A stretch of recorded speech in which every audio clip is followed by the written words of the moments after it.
오늘 본문 말씀, 설교 본문 말씀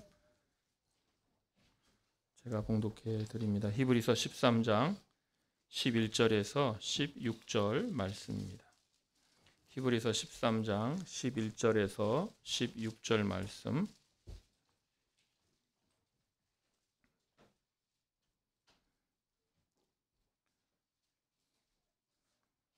제가 받들어 읽겠습니다.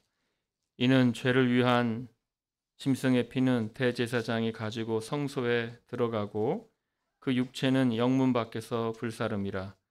그러므로 예수도 자기 피로써 백성을 거룩하게 하려고 성문 밖에서 고난을 받으셨느니라. 그런즉 우리도 그의 치욕을 짊어지고 영문 밖으로 그에게 나아가자. 우리가 여기에는 연구한 도성이 없으므로 장차 올 것을 찾나니 그러므로 우리는 예수로 말미암아 항상 찬송의 제사를 하나님께 드리자. 이는 그 이름을 증언하는 입술의 열매니라. 오직 선을 행함과 서로 나누어 주기를 잊지 말라. 하나님은 이 같은 제사를 기뻐하시느니라. 아멘.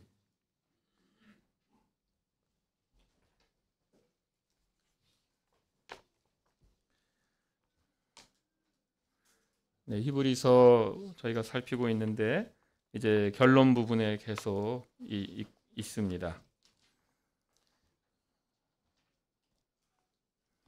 이제 오늘 말씀은 앞에 있는 9절 말씀에 있는 여러 가지 다른 교훈에 끌리지 말라는 것에서부터 계속 이어져 오는 말씀입니다. 그래서 당대에 있었던 잘못된 가르침을 경고하는 그 문맥에서 계속되는 말씀입니다. 당대에 있었던 그런 다른 교훈들이 무엇이냐? 그러면 그것은 예수 그리스도의 복음을 훼손하는 가르침입니다. 그래서 그때 예수님만 믿어서는 구원에 부족하고 할례를 해야 한다. 또 구약의 다른 의식법들을 또 해야 된다. 이러한 내용들이 있는 것이죠. 그래서 그 중에서 어떤 이들은 음식 규례에 붙잡혀 있어서 구약의 음식 규례에 붙잡혀 있어서 이것도 먹지 말고 저것도 먹지 말고 이렇게 되어 있는 구약의 그 음식 규례들도 우리가 지켜야 된다. 이런 이들도 있었던 것으로 이제 추정할 수 있는 것이죠. 이것들이 다 하나의 유대주의요, 하나의 율법주의요. 이제 예수님을 믿어서 구원 얻기는 부족하고 이제 구약의 옛 언약에서 내려오는 그 율법들에 이제 붙잡혀 있는 것이 되겠습니다.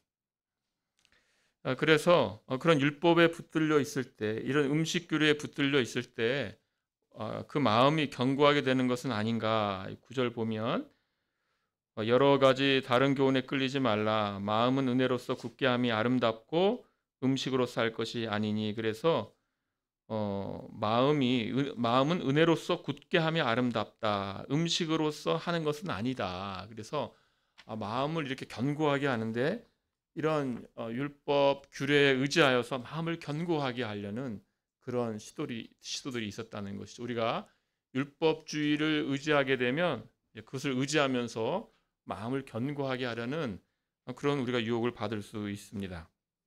그것처럼 여기서도 그렇게 음식 규례에 붙들려서 마음을 견고하게 하려고 하는 것이죠. 그래서 내가 잘 모르겠습니다. 아무튼 오늘 돼지고기를 안 먹었다. 정말 잘했다. 그런 거가 될까요? 그런 것들을 의지하면서 마음을 견고하게 하려고 하는 시도들, 율법에 붙들려서 마음을 견고하게 하려는 시도들, 이런 것들은 잘못된 것이다. 마음은 은혜로서 견고하게 한다. 은혜로서 굳게 되어지는 것이다. 라고 말하고 있습니다. 히브리서 9장에 가면 9장 8절에서 11절 말씀을 보면 우리 9장을 좀 봐야 될 것 같아서요. 9장을 한번 가보겠습니다. 9장 8절에서 11절 말씀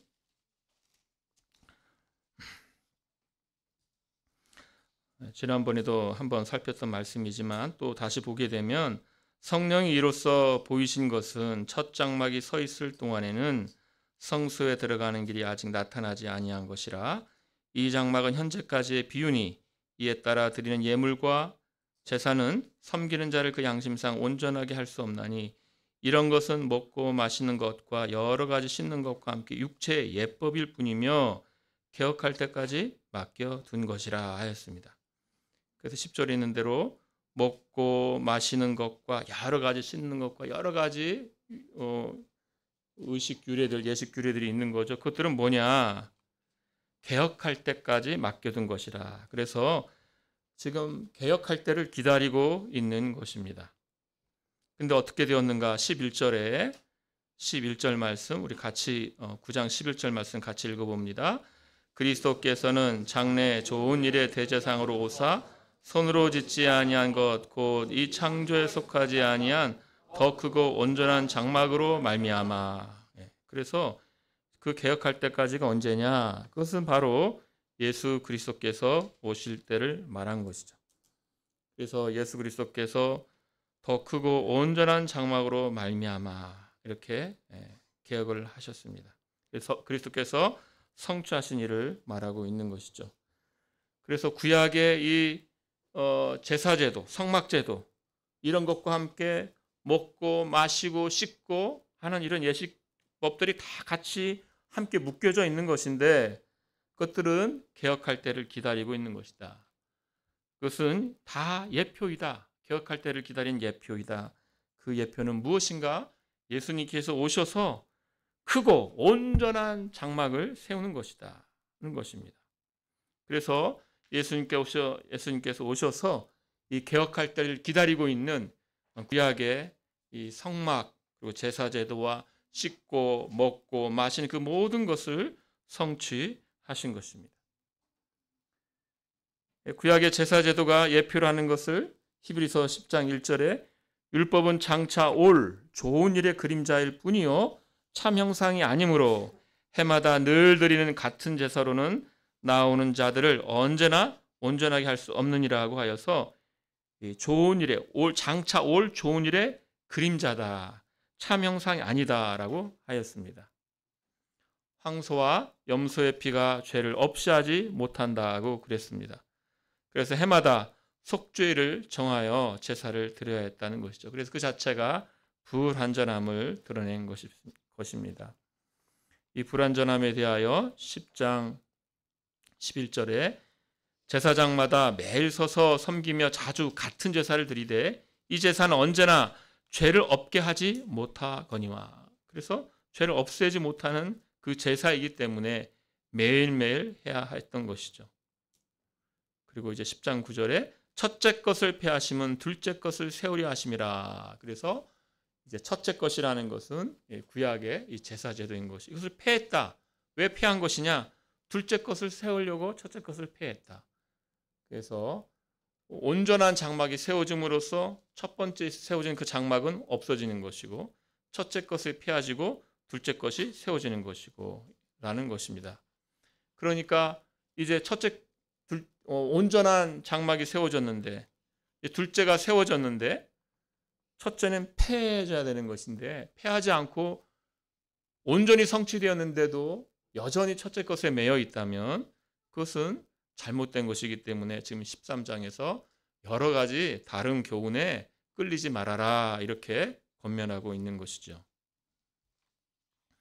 그래서 이처럼 첫째 장막은 성소에 들어가는 길이 아직 나타나지 아니한 것을 보여줍니다. 반면에 오직 그리스도께서만이 성소에 들어가셨습니다. 참 성소인 하늘에 들어가셨습니다. 히브리서 9장 12절 말씀 보시면 염소와 송아지의 피로 하지 아니하고 오직 자기의 피로 영원한 속죄를 이루사 단번에 성소에 들어가셨다라고 하였습니다. 그래서 자기의 피로 영원한 속죄를 이루셨기 때문에 단번에 성소에 들어가신 것입니다. 그러니까 수없이 많은 대제사장이 해마다 대속죄일이 되면 휴장을 지나서 지성소에 들어간 그런 일이 있었지만 그것은 예표이고 그리스도께서 완전히 성취하시사 자기 피로 영원한 속죄를 이루시고 단번에 성소에 들어가신 것입니다. 그러니까 구약에서 대제사장이 휘장을 지나서 지성소에 들어간 것은 예표인 것이죠. 예수님께서 자기의 피로 영원한 속죄를 성취하시고 성소에 들어가시는 땅의 이 그림자 성소가 아니라 하늘에 들어가시는 그 참 성소에 대한 예표가 바로 구약의 제사 제도였던 것입니다. 6장 20절에 가면 거기서는 예수께서 영원히 대제사장이 되어 우리를 위하여 들어가셨다. 그러니까 성소에 우리를 위하여 들어가셨다는 겁니다. 예수님께서 왜 들어가셨냐? 참 성소 하늘에 왜 들어가셨는가? 이게 예수님은 성자 하나님이시니까 원래 하늘을 만드신 분이요. 이런 하늘이 아니라 삼층천이라고 그 하늘을 만드신 분이요. 그 하늘의 주인이시죠.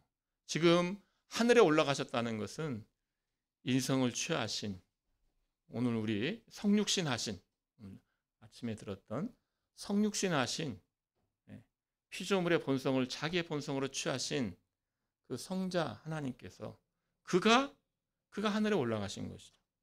인성이 그 하늘에 올라가신 것입니다. 그것이 왜 그가 그 하늘에 올라가셨는가? 우리를 위하여 들어가신 것이다. 우리를 위하여 들어가셨다.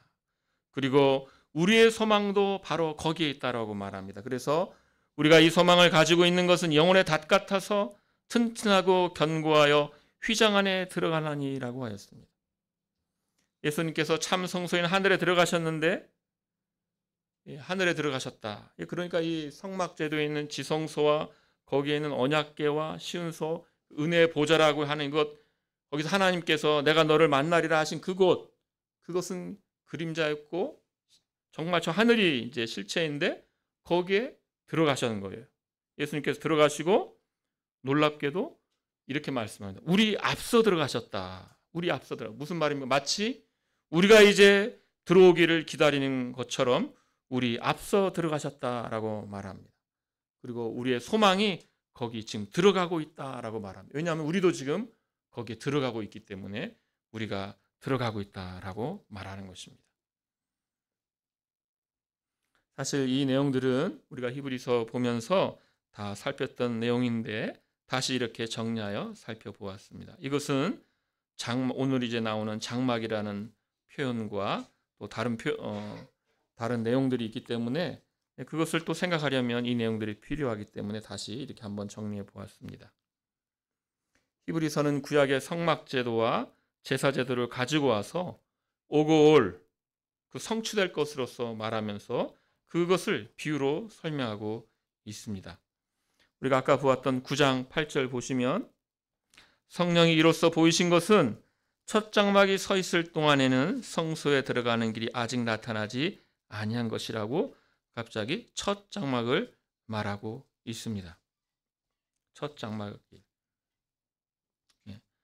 이 첫 장막이 무엇인가? 근데 이 첫 장막이라는 것이 사실은 2절에도 보면 첫 장막이 나오거든요. 예비한 첫 장막이 있다. 근데 7절에 보면 또 오직 둘째 장막은 대제사장이 홀로 1년에 한 번 들어가되라고 말합니다. 그래서 지금 구약의 성막 제도가 성막이 있는데 성막이 이제 휘장으로 나뉘어져 있는 것이죠. 휘장으로 나뉘어서 가장 그 깊은 곳, 그 지성소는 1년에 한 번 대제사장이 대속죄일에 한 번 들어가서 거기서 염소의 피를 이제 뿌리는 것이죠. 그 지성소가 있고 그것이 둘째 장막이고 지금 히브리서가 첫째 장막은 뭐냐? 첫째 장막은 지금 그냥 회막 안에 있는 성막 안에 들어가면 있는 증잔대 있고 상이 있고 진설병이 있는 그곳이 있는 것입니다. 그래서 이 성막이 휘장으로 구분이 되어서 지성소에 들어가지 못하는 첫째 장막이 있고 지성소에 들어가는 둘째 장막이 있고 이렇게 구분을 한 것이죠. 그래놓고선 이것을 다시 비유로 가져와서 지성소에 들어가지 못하는 그 첫째 장막을 뭐로 지금 전체를 칭하는가 하면 구약에 있는 그 제사제도 전체를 첫째 장막으로 칭하면서 8절에서 첫 장막이 서 있을 동안에는 성소에 들어가는 길이 아직 나타나지 아니한 것이라고 말을 하고 있는 것이죠.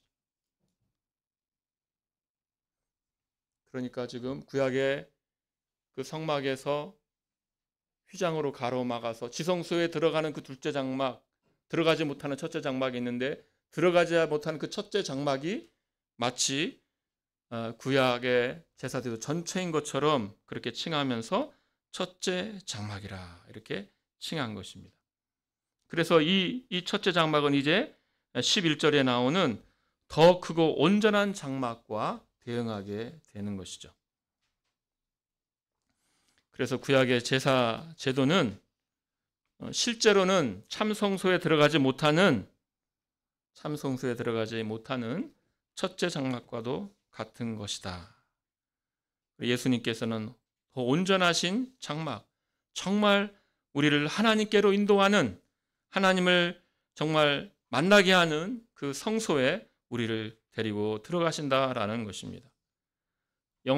자기의 피로 영원한 속죄 제사를 드리시고 하늘 성소에 들어가셔서 우리를 그곳으로 인도하시는, 하나님 앞으로 인도하시는 대제사장이 되신다는 것입니다. 이렇게 이 구분을 이렇게 본 것은 오늘 13장도 어느 정도 연결이 되기 때문입니다. 13장 보겠습니다.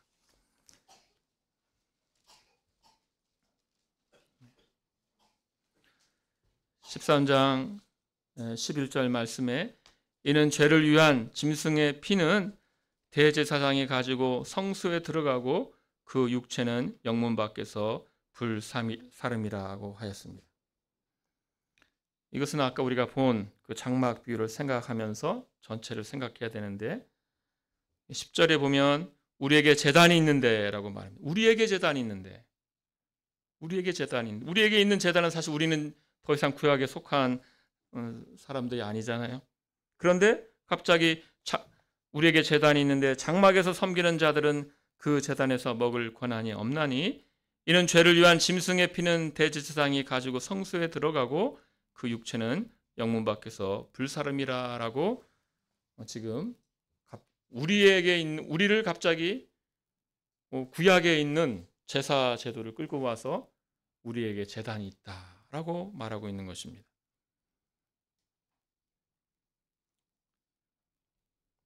예, 우리에게 있는 제단은 희생 제물이 있고 그 희생 제물은 예수 그리스도이시죠. 그 장막은 히브리서에서 구약의 성막을 가리키곤 하였습니다. 예, 구약에서 정말 구약 성도들에게 복음을 전해졌는데 선제들을 통해서 하나님께서 전하셨고 거기에 여러 제사법과 예식법을 통해서도 전했습니다. 그리고 희생제사가 예표하던 그 완전한 그 성취가 예수 그리스도의 십자가로 성취되었습니다.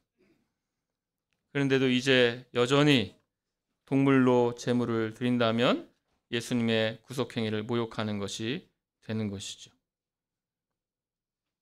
그런데 어떻게 해서 예수님의 그 완전한 성취를 어떤 방식으로 지금 여기서 말하고 있는가 하면 이는 죄를 위한 짐승의 피는 대제사장이 가지고 성소에 들어가고 그 육체는 영문 밖에서 불사름이라 이렇게 말씀합니다. 이 구절은 레위기입니다. 레위기. 그래서 레위기 하나, 둘, 한 세 군데 정도 볼 거거든요. 그러니까 세 군데 본다 이 마음을 가지시고 평안히 찾아보시면 되겠습니다.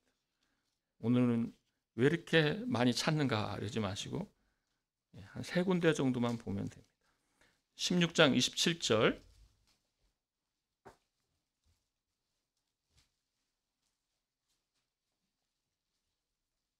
레위기 말씀을 봐야지 오늘 이 히브리서 본문을 이해하기 때문에 그렇습니다. 16장 27절.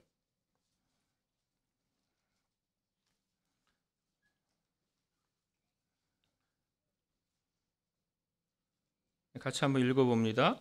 속죄제 수송아지와 속죄제 염소의 피를 성소에 들여다가 속죄하였은즉 그 가죽과 고기와 똥을 밖으로 내다가 불사를 것이요. 그래서 이 레위기 16장은 속죄일에 대한 지금 말씀이죠. 그래서 그 27절에 속죄제 수송아지와 속죄제 염소의 피를 성소로 들여다가 속죄하였으니까 성소하였으므로 그러므로 이제 나머지 특별히 그 제물의 그 고기들과 이런 것들은 다 밖으로 가지고 와서 불태워라 이렇게 하고 있는 것이죠. 이것은 레위기 6장 가겠습니다. 6장 지금 불태우는 걸 여러분이 보셨잖아요. 레위기 6장 29절 30절 말씀입니다.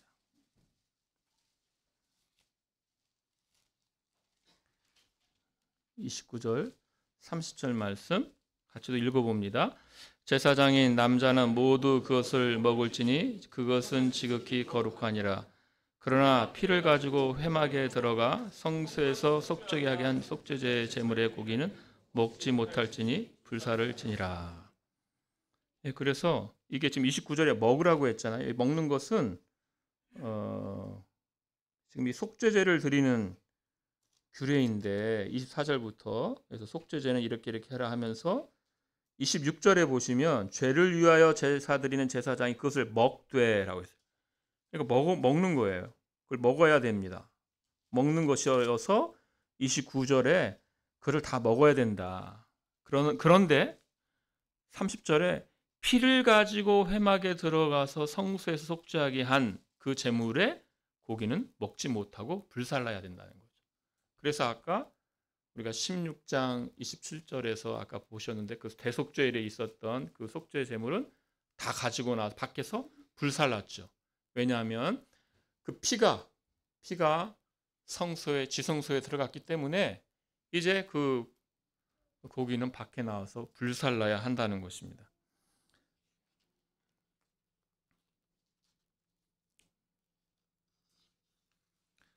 네, 이와 관련한 내용이 레위기 또 10장에 보겠습니다. 10장 17절.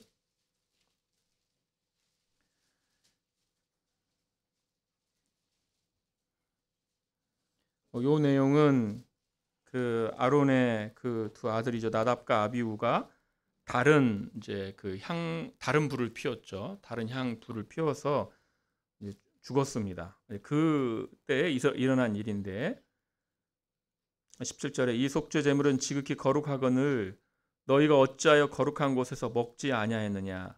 이는 너희로 회중의 죄를 담당하여 그들을 위하여 여호와 앞에 속죄하게 하려고 너희에게 주신 것이니라.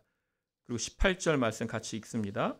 그 피는 성소에 들여오지 아니한 것이었으니 그 제물은 내가 내게 명령한 대로 거룩한 곳에서 먹었어야 할 것이니라.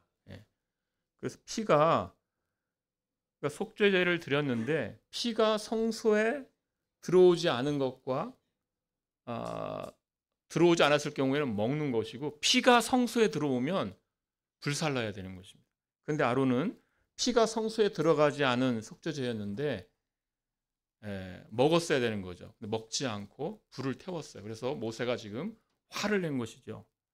어떻게 그 피가 성소에 들어가지 아니하였는데 그러면 그걸 먹었어야 되는데 왜 안 먹고 그걸 불살랐는가라는 거죠. 이제 아론이 두 아들이 죽었는데 어떻게 먹는가? 그것을 표하는 거죠. 그래서 19절에 아론이 모세에게 이르되 오늘 그들이 그 속죄제와 번제를 여호와께 드렸어도 이런 일이 내게 임하였거늘 오늘 내가 속죄제물을 먹었더라면 여호와께서 어찌 좋게 여기셨으리요 이렇게 이제 대답을 합니다. 그래서 지금 드리는 우리가 본 이러한 내용들은 그러니까 지금 속죄제를 드리는 규례인데 속죄제를 드리는 규례인데 피가 성소에 들어가는 속죄제가 있고 피가 들어가지 않는 속죄제가 있고, 특별히 대속죄일에 우리가 처음 보았던 16장 27절에서 보았던 그때는 지성소에 들어가는 거죠. 그 피가. 그것은 밖에서 불살르는, 먹지 않고 불살르는 것이죠. 이제 다시 히브리서 13장으로 오겠습니다.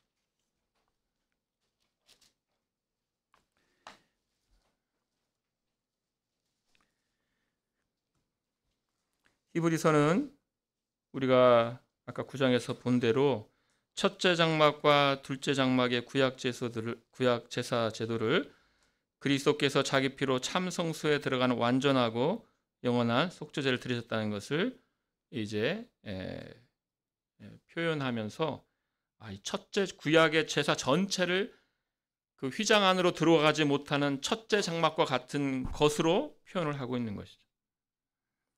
첫째 장막과 지성소가 있는 휘장 안에 들어간 둘째 장막의 이 구분을 통해서 비유로서 이제 옛 언약과 실체로서의 새 언약의 구분에 대응시킨 것입니다. 그래서 휘장 안에 들어가지 못하는 그 첫째 장막처럼 그렇게 구약 제소는 하나님을 만나게 하는 그런 실체가 아니라 그저 그림자였다라는 것이죠. 이와 같이 지금 회막에 들어가는 피가 있는 속죄제와 그 성소에 그 피가 들어가지 않는 속죄제를 구분하고 있습니다. 그래서 레위기 16장에 1년에 한 번 대속죄일에 있는 그 속죄제는 그 지성소에 제물에 피가 들어가고 그 피가 지성소에 들어갔으니 그 제물은 먹지 않고 불태워야 하는 것이죠. 예수님께서 자기 피로 완전한 속죄 제사를 드리시고 참 성소에 들어가셨습니다. 9장 12절에 염소와 송아지의 피로 하지 아니하고 오직 자기의 피로 영원한 속죄를 이루사 단번에 성소에 들어가셨다고 하였습니다. 그렇기 때문에 먹는 일이라는 건 있을 수가 없다는 거죠. 완전한 그 피가 성소에 들어갔다. 완전한 속죄를 이루고 성소에 들어가셨으니 이제 우리에게 먹는 일이라는 건 없다라는 것이죠. 자기 피로 영원한 속죄를 이루셨는데 여전히 피가 그 성소에 들어가지 못하는 속죄제처럼 구약의 음식 규례에 붙잡혀 있으면 안 된다라는 것이죠. 이렇게 첫째 장막과 둘째 장막의 구분을 구약의 제사제도와 성취하신 예수님께 성취하신 십자가의 제사에 대응시킨 것처럼 구약에서 그 성소에 피가 들어가는 속죄제사와 그러지 못하는 속죄제사를 구분한 것을 가지고 와서 예수님께서 자기 피로 완전한 속죄제사를 드려서 하늘 성소에 들어가셨음을 상기시키고 더 이상 우리가 구약 예식 규례에 붙잡혀 있으면 안 된다라는 것을 가르치고 있는 것이죠. 그래서 13장 10절에 우리에게 제단이 있는데 우리에게 무슨 구약에 있는 제단이 있겠습니까? 그런데 갑자기 구약의 제사 제도를 가져온 거죠. 그래서 우리에게 제단이 있는데 장막에서 섬기는 자들은 그 제단에서 먹을 권한이 없나니 이는 죄를 위한 짐승의 피는 대제사장이 가지고 성소에 들어가고 그 육체는 영문 밖에서 불사름이라. 그러므로 예수도 자기 피로써 백성을 거룩하게 하려고 성문 밖에서 고난을 받으셨다입니다. 예수님께서 자기 피로 완전한 속죄 제사를 드려서 하늘 참성소에 들어가셨다라는 거죠. 예수님께서 구약에서 예표하던 속죄 제사를 성취하셨습니다. 그 피가 회막 안에 그 휘장 안에 들어갔던 그 피처럼 예수님께서는 자기의 피로 백성을 거룩하게 하신 것입니다. 완전히 성취하셨다. 그래서 성취되지 못한 것처럼 지금도 구약 규례에 붙잡혀서 무엇을 먹고 무엇을 마시고 하는 것은 피가 성소에 들어간 완전한 제사, 예수님의 완전한 제사를 모욕한다라는 것이죠. 예수님께서는 자기의 피로 백성을 거룩하게 하셨습니다. 그리고 성문 밖에서 고난당하셨습니다. 11절에 보면 그 육체는, 육체라는 그 짐승의 그 육체를 말합니다. 그것을 영문 밖에서 불살랐다. 아까 밖에서 불살랐다고 했는데 여기서 진영 밖에서 불살랐다. 영문 밖이라는 것은 진영이 있는데, 캠프가 있는데 그 밖에서 불살랐다라는 것입니다. 이스라엘 백성에게, 이스라엘 민족의 진영 밖은 무엇인가, 영문 밖은 무엇인가? 그것은 백성이 거하는 장소가 아닌 것이죠. 그곳은 모든 부정한 자가 거하는 곳이지, 부정한 자는 진영 안에 들어올 수 없죠. 밖에 있었어야 했습니다. 그러니까 진영 밖에, 그걸 영문 밖에 라고 지금 표현한 겁니다. 그래서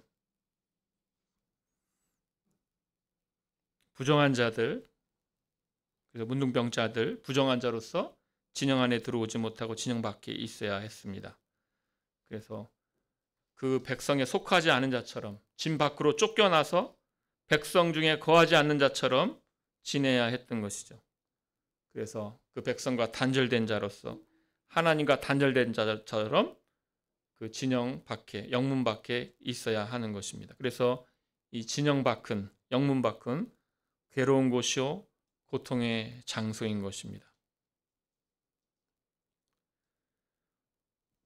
성막 안에 그 휘장이 지성소를 가리워서 실체이신 대제사장이 오셔서 하늘의 참된 성소에 들어갈 수 있는 때를 기다렸다. 개혁할 때를 기다렸지 않습니까?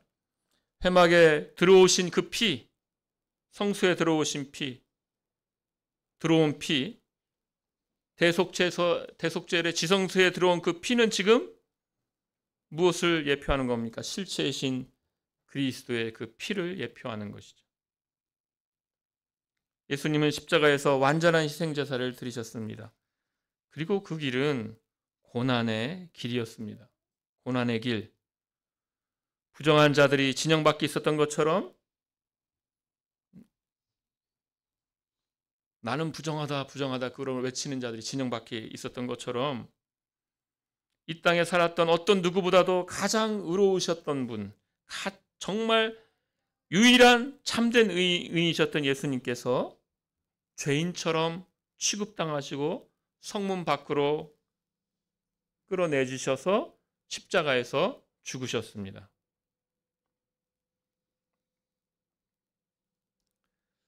(10절부터) 이렇게 우리에게 제단이 있다.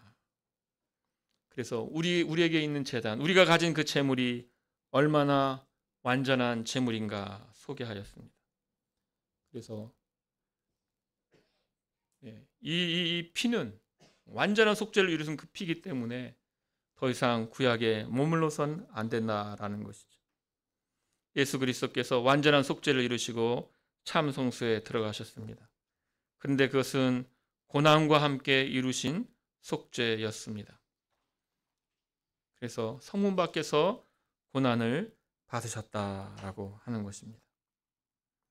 그렇다면 예수님의 고난으로 인해 구원을 받은 우리는 어떻게 해야겠습니까?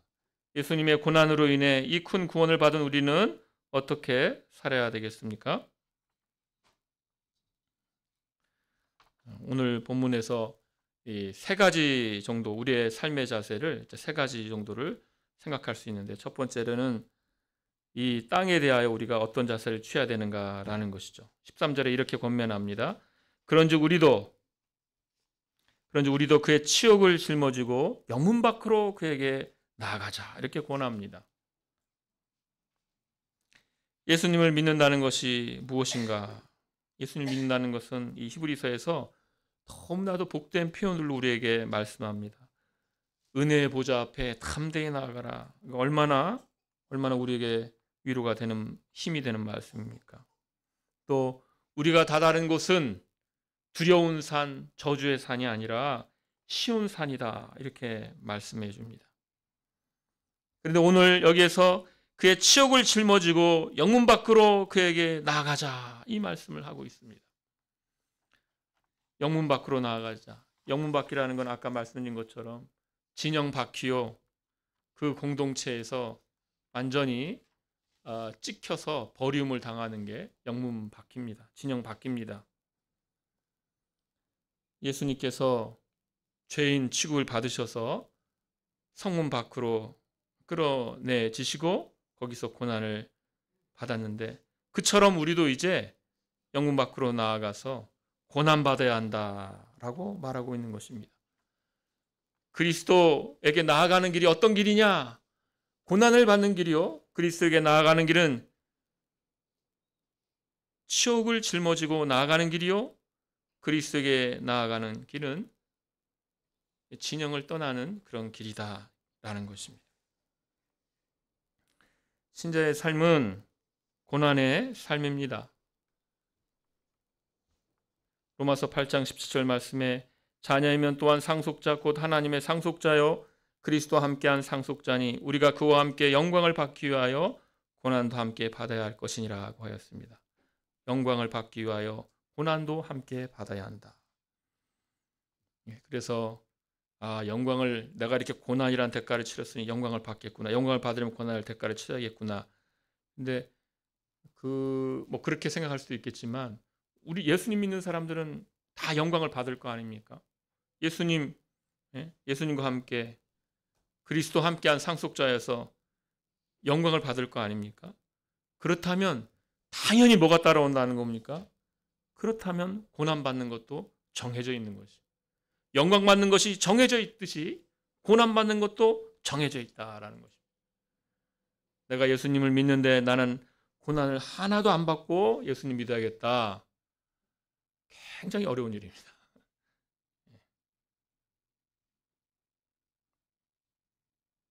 그런 일은 있으면 좋겠지만 없을 것 같아요. 각자 정말 자기 자신에게 있는 그 고난을 안고 예수님을 믿는 것입니다.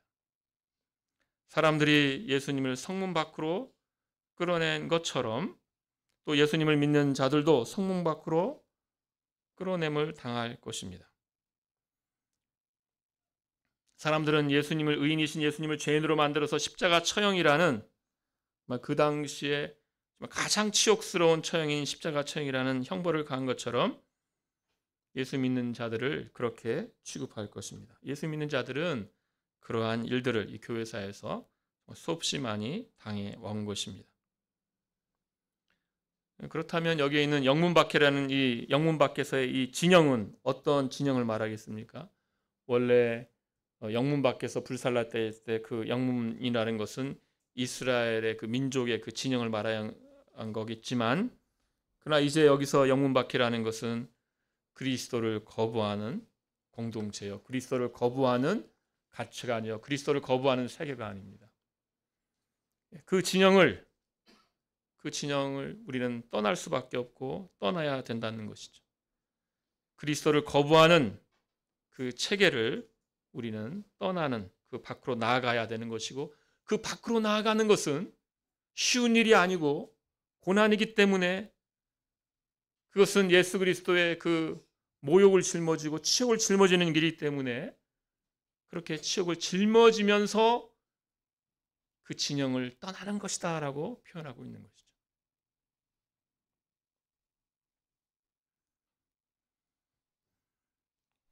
직접적으로 이 문맥 안에서는, 물론 이 히브리서 문맥 안에서는 당시의 유대주의와 율법주의와 싸우는, 그래서 유대교 형제들이 이제 처음에는 예수 믿는 처음에는 유대인들이 예수를 믿은 것이겠죠. 그리고 나서 복음이 퍼지면서 그러니까 이스라엘 민족 외에, 이제 유대 민족 외에 다른 이제 민족들이 예수님을 믿는 것이죠. 그러니까 처음에 핍박받던 분들은 누구냐? 그러면 유대인으로서 예수를 믿는 자들이 처음에 핍박받은 것이죠. 사도행전에도 있지 않습니까? 사도 바울이 담메색에 왜 갔습니까? 예수 믿는 유대인들을 붙잡으려고, 핍박하려고 간 것이죠. 그래서 데살로니가전서 2장 14절에도 형제들아 너희가 그리스도 예수 안에서 유대에 있는 하나님의 교회들을 본받은 자 되었으니 그들이 유대인들에게 고난을 받은 것 같이 너희도 너희 동족에게서 동일한 고난을 받느니라. 그러니까 이게 다 어떤 의미입니까? 우리가 살고 있는 이 사회에서 지금 밖으로 나가는 예수를 믿는다는 것은 정말 반문화적이에요. 그 시대의 문화에 거치는 것이고 반대하는 것이죠. 그러니까 진영 밖으로 나갈 수밖에 없고 나가는 그 일은 괴로운 일이요. 그러므로 그 예수 믿는 유대인들이 유대인들에게 고난을 받은 것 같이 지금 데살로니가에 있는 그 그리스도인들도 너희도 너희 동족에게서 동일한 고난을 받느니라고 말하고 있는 것입니다. 그래서 우리는 정말 예수님을 믿는 이 신자들은 자기가 살고 있는 그 사회에서 어쨌거나 거기서부터 그 사회에서부터 어떤 고난을 받는 것이죠. 왜냐하면 부딪히기 때문입니다. 문화에 부딪힙니다. 가치관에 부딪힙니다. 부딪힌다는 것은 뭐냐면 결국 그 사회가 생각하고 있는 그 생각들을 떠나는 것입니다. 그 떠난다는 것은 동시에 이 체계가 주는 안정을 떠난다는 것이고 이 체계가 주는 안정을 포기한다는 것이거든요. 그건 불편한 것이요 때때로 고통이 되는 것입니다. 근데 놀랍게도 히브리서 11장에서 이미 그러한 예들을 보여줬죠. 아브라함 예를 듭니다. 아브라함은 나그네로 살았다 그러죠. 나그네로 살았다. 평생 자기 땅이 없었습니다. 마지막에 땅이라고 하긴 뭐하고 아무튼 무덤, 그죠? 막벨라 굴 안에 사라와 이제 나중에 오고 올 자기 후손들이 묻힐 무덤을 구입하게 되죠. 비싼 값을 치르고. 그러니까 사실은 무덤을 산 거죠. 우리가 이런 아브라함의 믿음을 보게 됩니다. 똑같이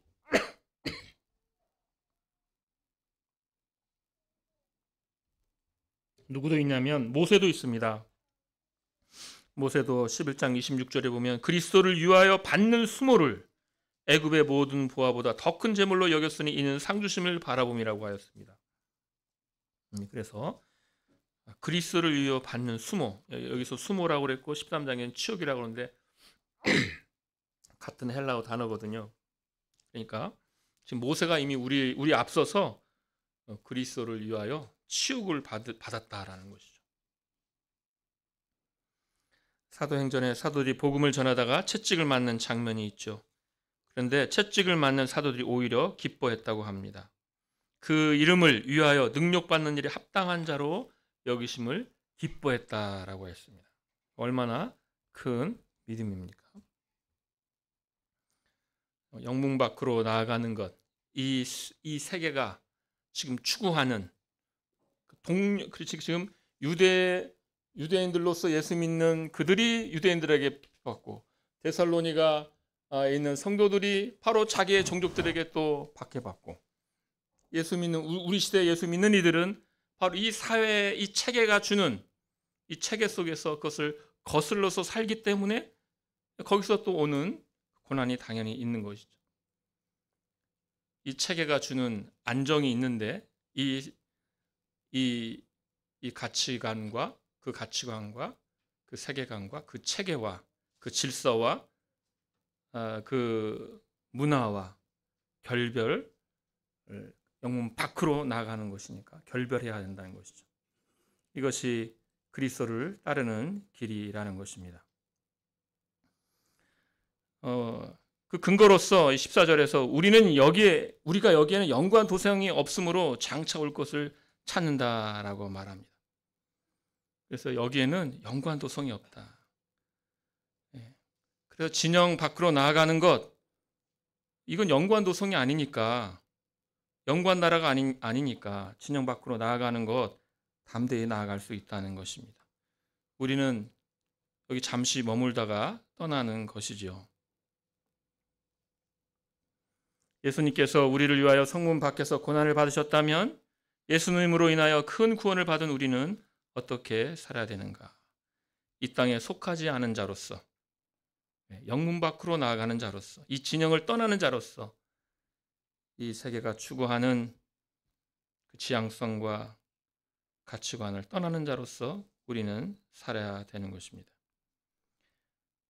13절과 14절이 이 세상을 향한 자세를 말했다면 15절은 하나님을 향한 자세를 말합니다. 그러므로 우리는 예수로 말미암아 항상 찬송의 제사를 하나님께 드리자. 이는 그 이름을 증언하는 입술의 열매니라고 하였습니다. 항상 찬송의 제사를 드리자. 하이델베르크 요리문답서가 우리가 위로 가운데 살기 위하여 알아야 할 세 가지를 소개하죠. 세 가지가 무엇입니까? 우리의 죄와 비참이 얼마나 큰가. 둘째, 이 죄와 비참에서 어떻게 구원받는가. 세 번째, 우리가 받은 구원에 대하여 어떻게 감사할까이죠. 로마서 12장 1절도 그러므로 형제들아 내가 하나님의 모든 자비하심으로 너희를 권하노니 너희 몸을 하나님이 기뻐하시는 거룩한 산 제물로 드리라. 이는 너희가 드릴 영적 예배니라고 했습니다. 그러니까 이 우리로 하여금 헌신을 또 이렇게 감사를 이렇게 요구하실 때 그 근거가 뭐냐를 여러분이 보시면 로마서는 하나님의 모든 자비하심으로 너희를 권하노니라고 그러죠. 하나님의 자비하심으로 너희를 권하노니. 하나님의 무서운 어미하심으로 명령하노니 너희는 너희를 산제물로 드리라 이렇게 하지 않고 모든 자비하심으로 너희를 권하고 받은 은혜를 생각하라는 거죠. 받은 은혜를 생각해라. 그러니까 하이델베르그 요리문답서 그게 맞는 거죠. 감사가 맞는 거잖아요. 똑같이 오늘 15절에 그러므로 우리는 항상 찬송의 제사를 하나님께 드리자 그러는데 예수로 말미암아예요. 예수로 말미암아 항상 찬송의 제사를 하나님께 드리자. 예수님께서 우리를 위하여 성문 밖에서 우리를 구원하시기 위하여 고난을 당하셨다면 우리 또한 항상 예수로 말미암아 찬송의 제사를 드리는 것이죠. 찬송은 무엇이라고 합니까? 찬송을 설명하는 여러 말들이 있겠지만 이 15절에서는 이렇게 말씀합니다. 이는 그 이름을 증언하는 입술의 열매니라. 찬송이 뭐냐? 하나님을 고백하는 것이요 하나님을 인정하는 것이다. 이렇게 말하는 거죠. 그러니까 우리가 찬송하는 삶이라는 것은 하나님을 인정하는 삶이요 하나님을 고백하는 삶입니다. 매일매일 날마다 하나님을 인정하며 살아야 된다.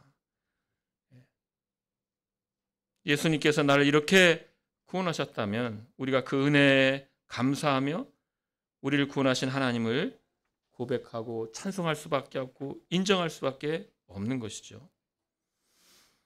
이렇게 첫 번째 자세, 불신 세상에 대한 자세, 두 번째 자세, 하나님을 향한 자세, 세 번째 자세는 동료 형제들을 향한 자세입니다.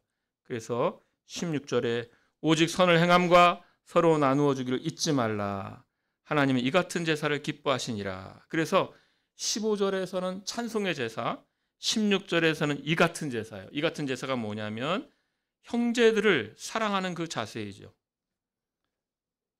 형제들에게 선을 행하는 것, 친절히 행하는 거예요. 그리고 서로 나누어 주는 것, 서로 나누어 주는 것. 이 형제 사랑이 하나님이 기뻐하시는 제사라고 합니다. 이건 다시 사실은 보시면은 13장 1절하고 12장 마지막하고 다시 만날 때 똑같거든요. 12장 28절에서 하나님을 기쁘시게 섬길지니라고 한 다음에 바로 13장 1절에 형제 사랑하기를 계속하고 한 것처럼 똑같이 하나님을 향한 자세와 형제를 향한 자세가 같이 간다는 걸 우리에게 보여주고 있습니다. 그러니까 지금 우리에게 재단이 있다라고 그랬습니다. 우리는 정말 완전한 구원에 참여한 자들이 되었습니다. 그 피가 성소에 들어간 그 완전한 제사, 그 은혜가 우리에게 왔습니다. 그렇다면 우리는 어떻게 살아야 합니까? 영문 밖으로 나아가야 합니다. 예수님을 향해서 영문 밖으로 나아가야 합니다. 하나님을 찬양해야 합니다. 하나님을 인정하는 그 삶을 살아야 합니다. 그리고 우리 공동체, 하나님께 주신 우리 공동체의 형제 또 자매들을 사랑하고 나누는 삶을 살아야 합니다. 그 삶이 이제 이것을 다 고백하는 삶입니다. 내가 예수님을 믿습니다. 내가 놀라운 이 예수님의 제단에 내가 참여한 자가 되었습니다. 라는 고백이 되겠습니다. 이러한 삶을 사시는 저와 여러분 되시기를 소원합니다. 함께 기도하겠습니다. 하나님 아버지, 주님께서 우리를 구원하여 주시고 참 우리가 생각하지도 못했던 때에 그 구원을 준비하여 주시고 이제 우리가 예상치 못한 때에 우리에게 그 구원을 베풀어 주시고 주님, 우리가 예상하지 못하는 방식으로 우리를 선히 인도하사 구원으로 인도하여 주시오니 그 은혜에 감사를 드리옵나이다. 아버지 하나님, 이 큰 구원을 받았으니 주여 주님을 인정하여서 영문 밖으로 나아가는 주님을 거절하는 그 모든 가치관과 세계관을 거슬러 주님을 향해 가는 그 큰 믿음을 가진 자들 되게 하여 주시옵소서. 아버지 하나님, 주님을 찬송하며 인정하는 삶을 살게 하시고 주께서 우리에게 주신 형제 자매들을 사랑하며 나누는 그러한 삶을 살게 하여 주시옵소서. 예수님의 이름으로 기도하옵나이다. 아멘.